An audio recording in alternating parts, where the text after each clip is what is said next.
Anton adalah seorang pemilik agensi tenaga kerja Indonesia, menjalani kehidupannya dengan keyakinan bahwa pekerjaannya adalah misi kemanusiaan, membantu para pekerja mencari nafkah di negeri seberang.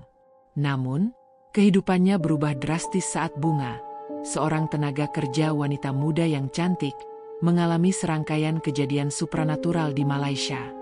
Apa yang awalnya terlihat sebagai masalah kesehatan biasa berubah menjadi misteri kelam yang melibatkan ilmu hitam, santet, dan jin yang dikirim untuk menghancurkan hidup Bunga. Kabar ini membawa Anton, keluarga Bunga, dan seorang ustaz ke dalam perjuangan melawan kekuatan tak kasat mata. Di tengah proses ruqyah yang mencekam, terungkap bahwa ada seseorang yang ingin memiliki Bunga dengan cara kotor. Pertarungan antara doa dan kegelapan pun terjadi, membawa pelajaran penting tentang kekuatan iman dan perlindungan spiritual dalam menghadapi ujian hidup. Suasana di kantor agensi tenaga kerja Indonesia pagi itu lebih sibuk dari biasanya. Telepon berdering tiada henti, dan antrian calon pekerja berbaris rapi di depan meja pendaftaran.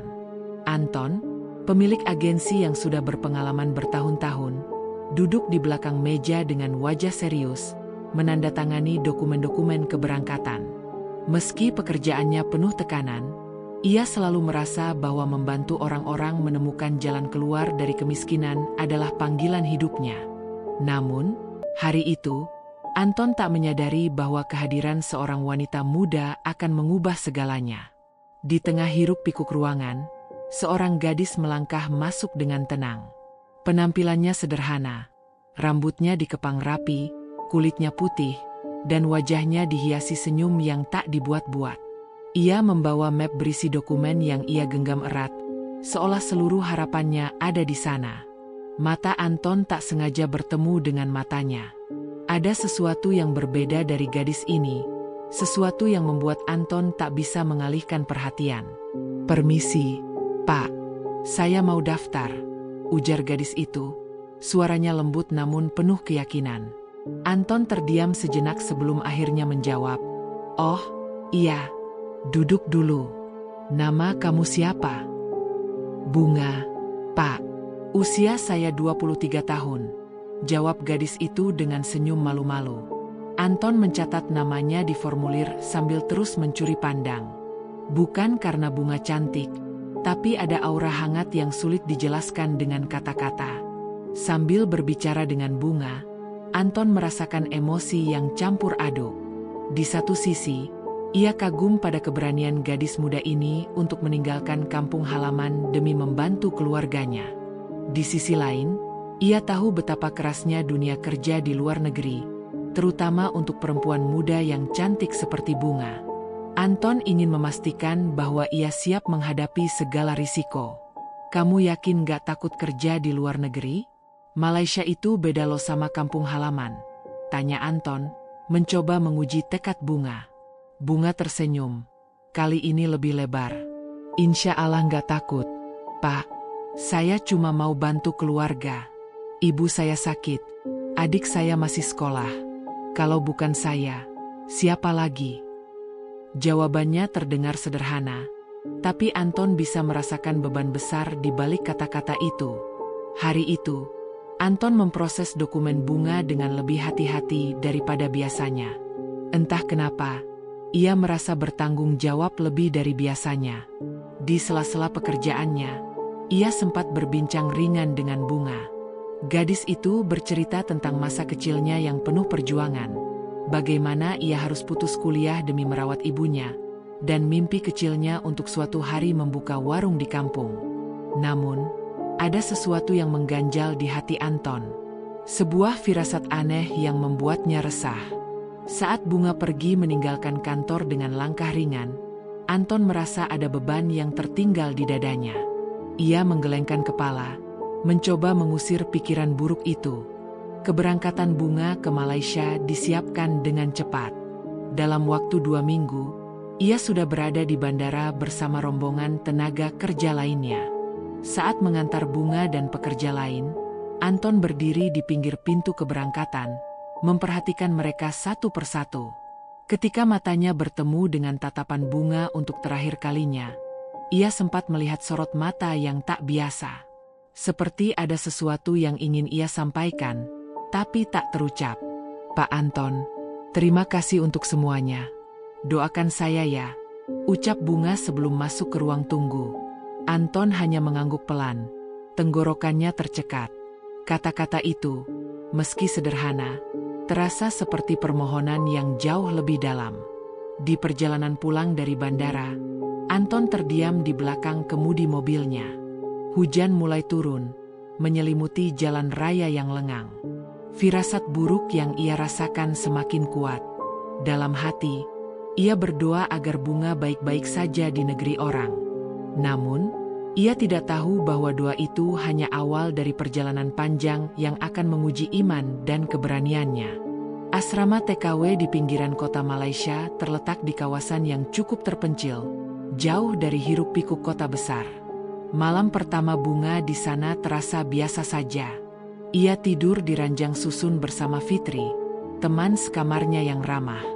Fitri menyambutnya dengan hangat, menjelaskan aturan-aturan di asrama dan tempat kerja mereka. Namun, ketika malam semakin larut, Bunga merasa ada sesuatu yang berbeda. Udara terasa lebih dingin, dan keheningan di ruangan itu terasa mencekam. 3 bulan berlalu, Bunga mulai terbiasa dengan rutinitas kerja. Ia bekerja sebagai asisten rumah tangga untuk keluarga kecil. Majikannya baik, meskipun tuntutan pekerjaan terkadang berat.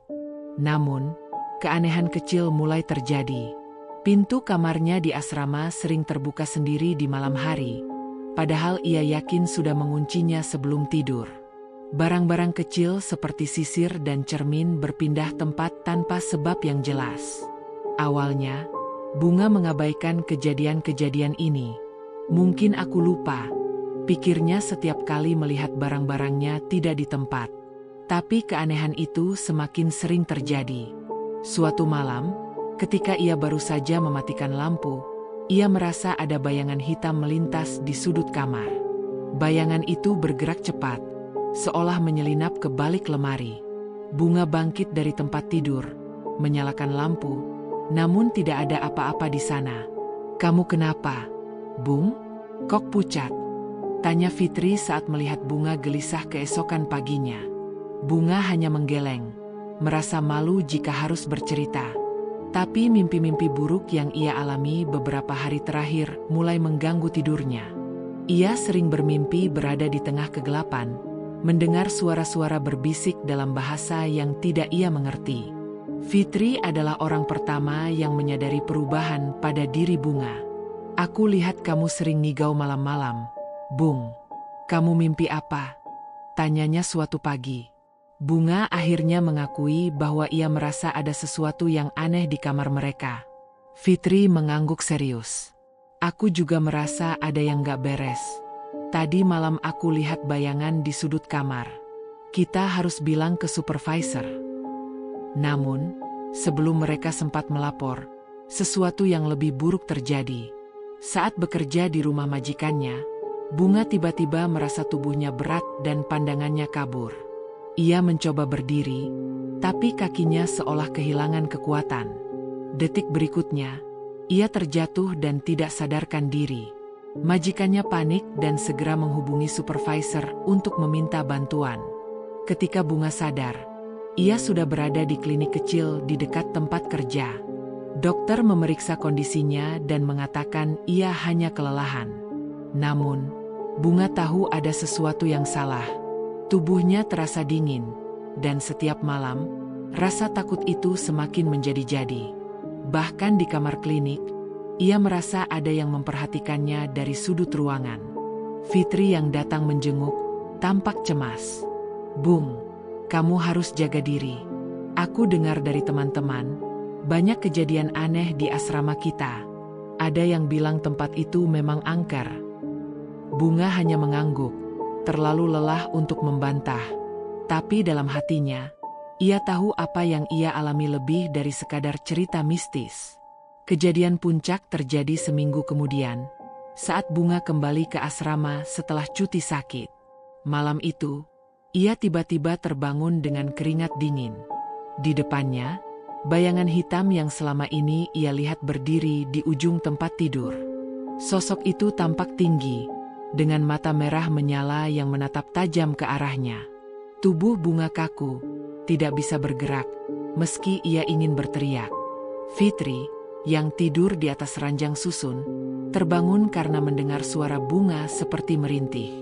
Ia turun dengan cepat, hanya untuk menemukan Bunga terkulai lemas dengan wajah pucat pasi. Fitri mengguncang tubuhnya, tapi Bunga tidak merespons. Suasana di kamar itu terasa begitu dingin, seolah ada kehadiran yang tidak terlihat. Kabar tentang kondisi Bunga sampai ke supervisor keesokan harinya. Supervisor segera menghubungi kantor Anton di Indonesia, melaporkan bahwa salah satu pekerja mengalami sakit misterius yang tidak bisa dijelaskan secara medis. Anton, yang mendengar kabar ini, langsung merasa ada sesuatu yang tidak beres. Firasat buruk yang ia rasakan sejak keberangkatan Bunga kini menjadi kenyataan. Malam itu, Anton duduk di kantornya yang sepi. Di tangannya, ia memegang foto Bunga yang diambil sebelum keberangkatan. Wajah ceria gadis itu kini tergantikan oleh bayangan sosok yang lemah dan terpuruk. Anton merasa hatinya berat. Dalam hati, ia berjanji bahwa ia akan mencari cara untuk membantu Bunga, apapun yang terjadi. Anton menghempaskan tubuhnya ke kursi kerja. Matanya menatap layar ponsel yang baru saja menerima pesan dari supervisor di Malaysia. Isi pesan itu membuat napasnya tertahan. Bunga semakin parah, Pak. Tidak bisa bangun dari tempat tidur. Dokter bilang kelelahan. Tapi saya rasa ini bukan hal biasa. Anton mendesah panjang, memijat pelipisnya yang mulai berdenyut. Ia merasa harus segera bertindak, tapi tidak tahu harus mulai dari mana. Keesokan harinya, keluarga Bunga datang ke kantor agensi dengan wajah penuh kecemasan. Ibu Bunga, seorang wanita parubaya yang lemah karena sakit-sakitan, hampir menangis saat menjelaskan kondisi anaknya. Pak Anton, tolong anak saya. Dia bukan sakit biasa. Saya yakin ini ada hubungannya dengan hal-hal yang gak kasat mata, katanya sambil menggenggam tangan Anton dengan gemetar. Anton, yang biasanya skeptis terhadap hal-hal gaib, kali ini tidak bisa mengabaikan firasatnya. Ia memutuskan untuk memanggil seorang dukun yang dikenal keluarganya, Pak Ujang, untuk melihat lebih jauh apa yang sebenarnya terjadi pada Bunga. Pak Ujang tiba sore itu, membawa tas kecil berisi dupa, foto Bunga, dan beberapa peralatan ritual lainnya. Ketika Pak Ujang melihat foto Bunga, ekspresinya berubah serius. Ia memejamkan mata dan menggenggam foto itu erat-erat. Ruangan kantor terasa sunyi, hanya suara nafas berat Pak Ujang yang terdengar. Setelah beberapa menit, ia membuka mata dan menatap Anton dengan tajam. Anak ini kena kiriman. Ada yang iri sama dia. Jinnya kuat, bukan main-main, ucapnya pelan tapi tegas. Anton merasa gelisah saat mendengar ucapan itu. Kiriman? Maksudnya santet? Tanya Anton dengan suara bergetar. Pak Ujang mengangguk. Iya, kiriman ini dikirim seseorang yang punya dendam atau rasa ingin memiliki anak ini. Jin yang dipakai nggak sembarangan. Ini kerjaan orang yang paham ilmu hitam. Malam itu, Anton tidak bisa tidur. Kata-kata Pak Ujang terus terngiang di kepalanya. Ia mulai bertanya-tanya, siapa yang tega mengirim santet kepada gadis sebaik Bunga? Pikirannya berputar-putar mencari jawaban, tapi semua itu hanya menambah beban di hatinya. Di sisi lain, ia merasa bersalah karena tidak mampu melindungi Bunga seperti yang seharusnya ia lakukan sebagai pemilik agensi. Pagi berikutnya, Anton memutuskan untuk membawa kasus ini ke tingkat yang lebih serius. Ia menghubungi Ustaz Hamdan, seorang ahli ruqyah di kota itu. Meski berbeda dengan cara dukun, Anton merasa bahwa bantuan spiritual lebih dibutuhkan dalam situasi ini. Ustaz Hamdan mendengar cerita Anton dengan seksama, lalu meminta waktu untuk mempersiapkan ruqyah jarak jauh yang bisa membantu Bunga. Sementara itu, kondisi Bunga semakin memburuk. Supervisor di Malaysia terus mengirimkan laporan bahwa Bunga sering pingsan dan mengigau di malam hari. Ia mulai berkata-kata dengan suara yang bukan miliknya, membuat rekan-rekannya di asrama semakin takut. Salah satu teman sekamarnya bahkan mengaku melihat sosok bayangan hitam berdiri di dekat tempat tidur Bunga. Ketika proses ruqyah jarak jauh dilakukan oleh Ustaz Hamdan, reaksi supranatural langsung terjadi. Supervisor melaporkan bahwa tubuh Bunga menggeliat keras, seolah menolak doa-doa yang dibacakan. Dia berteriak dengan suara yang serak, seperti bukan suaranya sendiri. Lapor supervisor melalui telepon dengan suara gemetar. Anton mendengarkan cerita itu dengan dada sesak, merasa ketakutan sekaligus tidak berdaya. Setelah ruqyah jarak jauh selesai, Ustaz Hamdan berkata pada Anton, jin yang merasuki Bunga ini kuat sekali. Ruqyah jarak jauh hanya bisa melemahkannya, tapi untuk benar-benar mengusirnya, kita harus membawa Bunga ke sini. Jika tidak segera ditangani, saya khawatir jiwanya bisa terganggu. Kata-kata itu membuat Anton semakin resah. Ia tahu membawa Bunga pulang bukan perkara mudah. Anton segera berkoordinasi dengan supervisor di Malaysia untuk mempersiapkan kepulangan Bunga. Namun, di balik kesibukan itu, ia tidak bisa menghilangkan perasaan bahwa ada seseorang yang mengawasi setiap langkahnya. Saat malam tiba, ia mendengar suara-suara aneh di kantornya, suara langkah kaki yang menggema, padahal ruangan itu kosong. Ketika akhirnya tiket pesawat untuk Bunga berhasil dipesan, Anton merasa sedikit lega.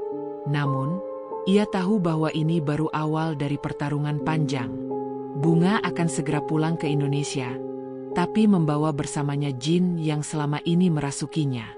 Anton menatap foto Bunga sekali lagi, kali ini dengan doa yang lebih tulus daripada sebelumnya. Malam itu, Anton berdiri di depan pintu kedatangan bandara dengan hati yang penuh kecemasan. Setelah menunggu berjam-jam, ia akhirnya melihat Bunga didorong di atas kursi roda oleh seorang supervisor. Wajah gadis itu begitu pucat, matanya cekung seperti kehilangan cahaya hidup. Tubuhnya tampak lemah, tetapi ada sesuatu dalam sorot matanya yang membuat Anton bergidik. Ia bisa merasakan kehadiran sesuatu yang tidak kasat mata menyelimuti Bunga. Pak Anton, suara Bunga terdengar kecil, nyaris seperti bisikan, ketika Anton mendekatinya. Ia mencoba tersenyum, tapi bibirnya hanya bergetar. Saya takut, katanya lirih sebelum tubuhnya terkulai lemas.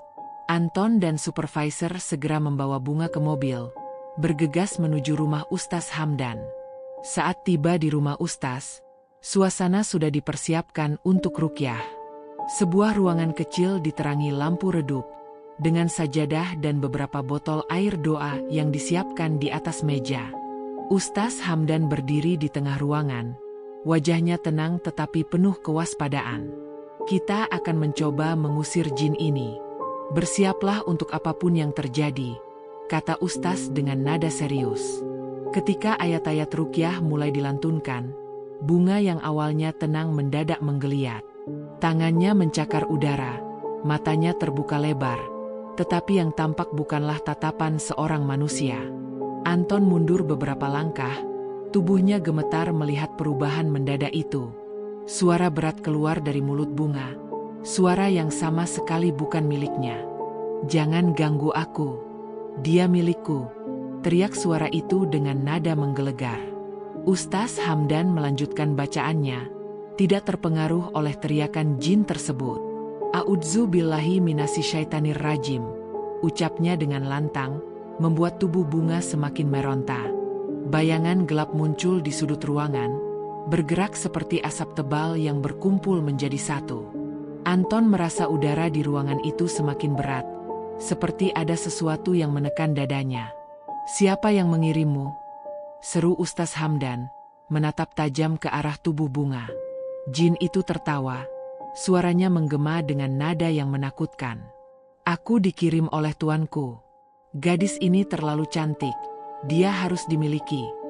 Jawab jin itu dengan suara bergetar marah. Anton merasa marah mendengar pernyataan itu, tetapi ia tahu ini bukan saatnya untuk emosi. Ustaz Hamdan melanjutkan doa-doanya dengan lebih intens.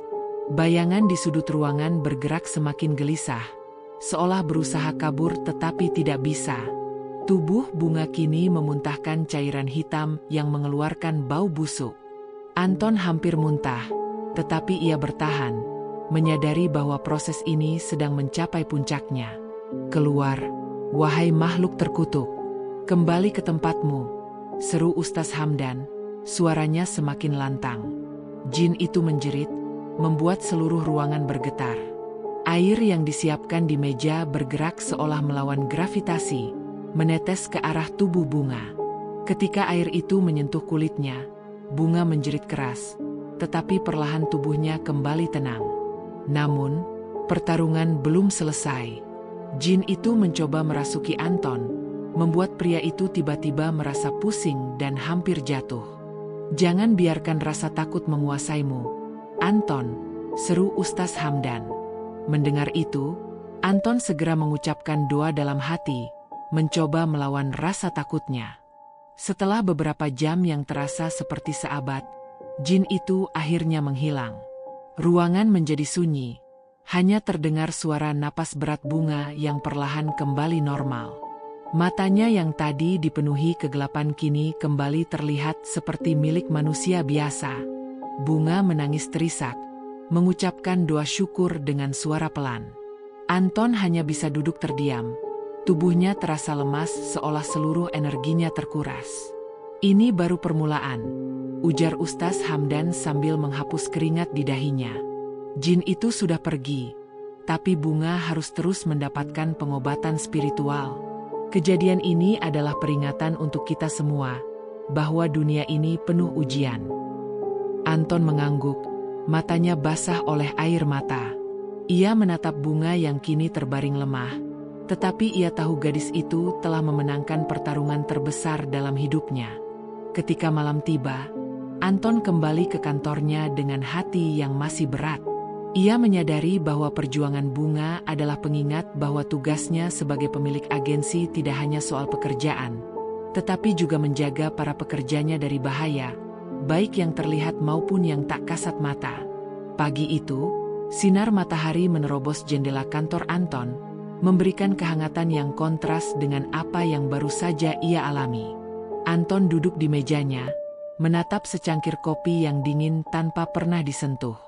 Di depannya, sebuah dokumen keberangkatan Bunga yang pernah ia siapkan kini menjadi pengingat akan tanggung jawab yang lebih besar dari sekadar memproses visa atau tiket pesawat. Bunga telah kembali ke rumah keluarganya. Tubuhnya masih lemah, tetapi cahaya di matanya mulai kembali. Ia kini menjalani terapi spiritual rutin bersama Ustaz Hamdan, yang memastikan bahwa jin yang pernah merasukinya tidak akan kembali. Namun, proses pemulihan itu tidak hanya soal fisik. Bunga harus memulihkan keberanian dan keyakinannya yang sempat terkoyak oleh pengalaman mengerikan itu. Anton memutuskan untuk mengunjungi Bunga dan keluarganya seminggu kemudian. Ketika ia tiba, suasana rumah terasa lebih tenang dibandingkan sebelumnya. Ibu Bunga menyambutnya dengan senyum penuh rasa syukur, meski air mata masih menggenang di pelupuk matanya. "Pak Anton, terima kasih. Kalau bukan karena Bapak, mungkin anak saya sudah," ucap sang ibu, suaranya tercekat oleh emosi. Anton hanya menggeleng pelan, merasa bahwa apa yang ia lakukan hanyalah kewajibannya. Bunga, yang duduk di kursi di dekat jendela, menoleh ketika melihat Anton masuk.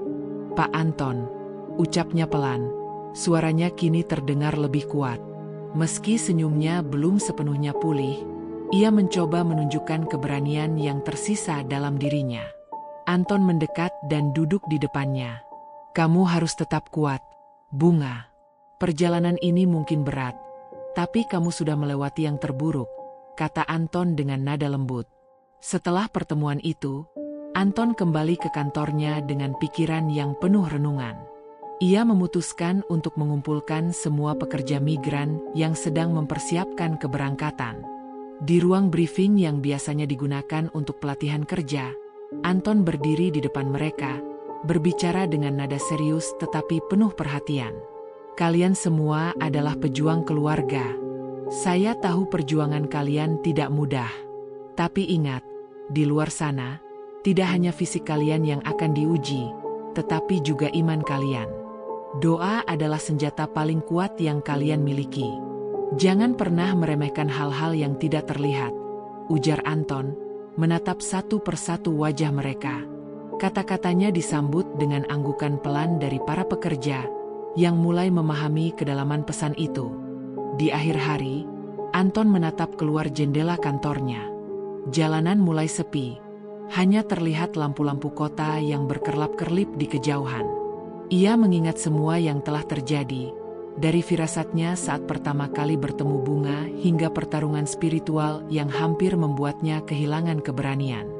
Dalam hati, ia berjanji untuk lebih menjaga pekerja-pekerjanya, tidak hanya secara profesional, tetapi juga sebagai manusia yang saling melindungi. Kisah Bunga menjadi pelajaran hidup yang berharga bagi Anton dan semua orang di sekitarnya. Dunia memang penuh dengan tantangan, baik yang terlihat maupun yang tersembunyi. Namun, dengan iman, keberanian, dan kepedulian, setiap ujian dapat dihadapi. Anton kini memahami bahwa tugasnya bukan sekadar mengantarkan orang menuju masa depan, tetapi juga memastikan mereka tetap terlindungi sepanjang perjalanan hidupnya.